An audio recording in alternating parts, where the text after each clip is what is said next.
GT Countdown. Top 10 Bloodiest Games. Where would we be without blood? Whether mowing down mindless drones or tearing open the best online players, it's the unwavering sign that whatever you're doing is working. Unless, of course, it's your own. This list favors blood as opposed to straight-up gore. Our choices reflect less internal organ removal and more fountains of the good old red stuff. Games and blood haven't always been buddies, so these relatively recent titles helped us virtually explore our insides in each refreshingly new way. Number 10. We gotta get it up. Mad World.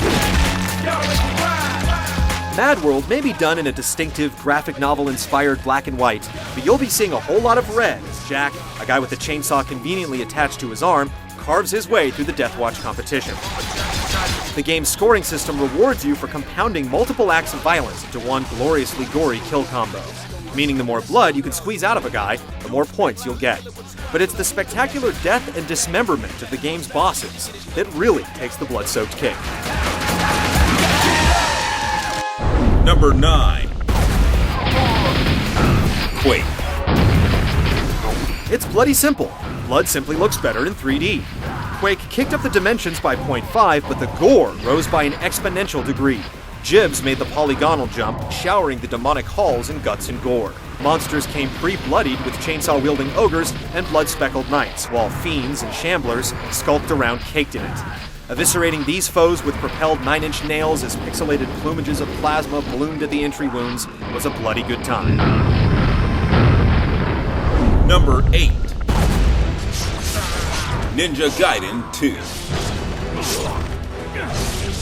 2. Known more for its liberal use of decapitations and limb removal, Ninja Gaiden 2 also showered players in crimson satisfaction.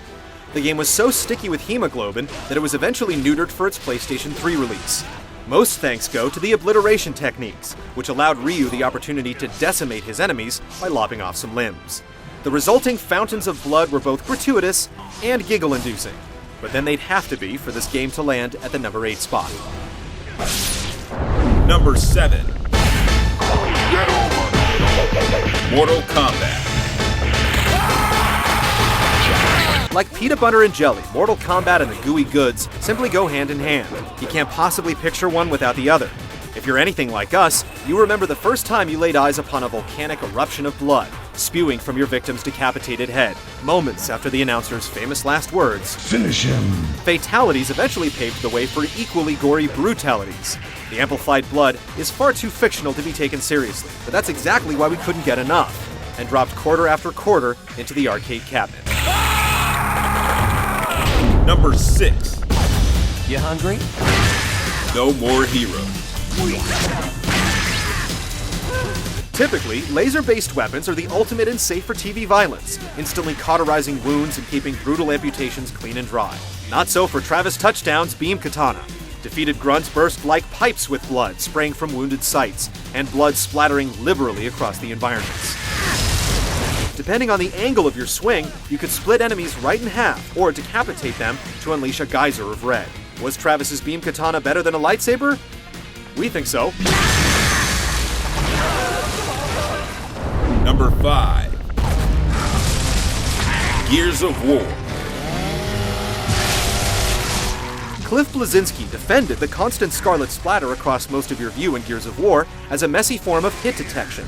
We agree in that the first time our chainsaw met Locust Face, we knew we were winning the fight. It was impossible to survive Gears 1 or 2 without getting your plate armor dyed deep red as swarms of Locust became even bigger swarms of body parts. The multiplayer is still perhaps the goriest on the consoles. The only thing better than delivering a bullet was burying a boot. Number 4.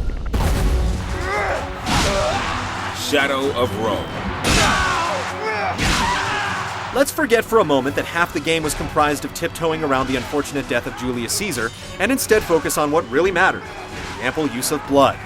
Behold, gladiatorial combat in all its weapon-wielding, arm-ripping, and head-smashing glory. No wonder this sport prompted such a strong following back in ancient Roman times. It satisfied even the most bloodthirsty of appetites.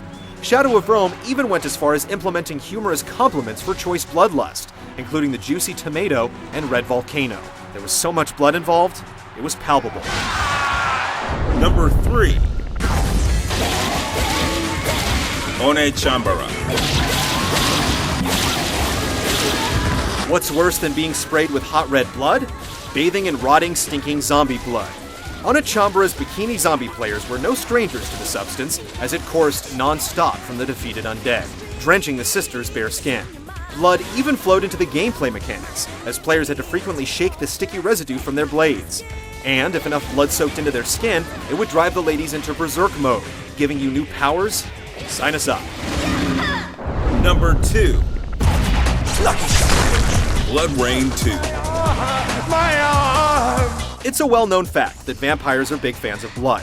Where your average vampire is a connoisseur, Rain is a regular fanatic.